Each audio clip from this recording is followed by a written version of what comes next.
മമ്മൂക്കയ്ക്ക് വീണ്ടും അവാർഡ്.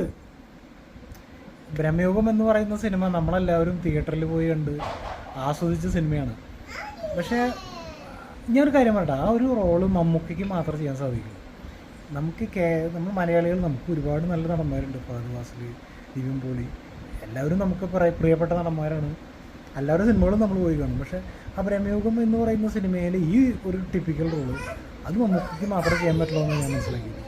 കാരണം എന്താണെന്ന് വെച്ച് കഴിഞ്ഞാൽ അദ്ദേഹത്തിന് ഒരു കഥാപാത്രമായി മാറാനുള്ള അദ്ദേഹത്തിൻ്റെ ഒരു കഴിവ് അത് വേറെ ആർക്കില്ല എന്ന് എനിക്ക് തോന്നിയിട്ടുണ്ട്. കാരണം നമ്മൾ പണ്ട് തൊട്ടുള്ള സിനിമകൾ നോക്കുകയാണെങ്കിൽ, ഇപ്പോൾ വിധേയൻ സിനിമ എടുക്കുകയാണെങ്കിൽ, ആ വിധേയനിലെ ഭാസ്കര പട്ടേലർ അദ്ദേഹമല്ല എന്ന് പറഞ്ഞു കഴിഞ്ഞാൽ ആ പുറത്തുനിന്നുള്ള ഒരാൾക്കത് മനസ്സിലാവില്ല.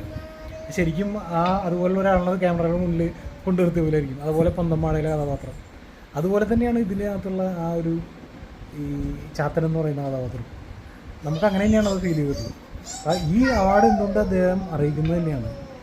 അതിൽ അദ്ദേഹത്തിന് ഇനിയും നല്ല ഇതുപോലുള്ള കഥാപാത്രങ്ങൾ ചെയ്യാൻ പറ്റട്ടെ എന്ന് ആശംസിച്ചുകൊണ്ട് നമുക്ക് ഈ വീഡിയോ അവസാനിപ്പിക്കാം.